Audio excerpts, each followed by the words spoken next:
10:29 p.m. Mountain Daylight Time, severe thunderstorms were located along a line extending from 4 miles northeast of Woodland School to 6 miles northeast of Cottonwood Valley to near Deer Trail, or along a line extending from 26 miles southwest of Akron to 65 miles northwest of Stratton to 28 miles northwest of Lemon, moving southeast at 15 miles an hour.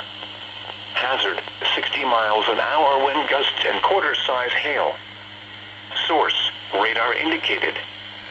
Impact, expects damage to roofs, siding, and trees. Hail damage to vehicles is expected.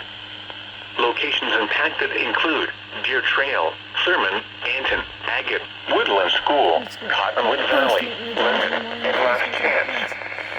For your protection, move to an interior room on the lowest floor of a building.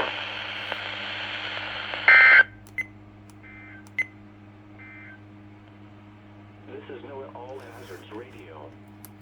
Your area. For full information, visit Alrighty then.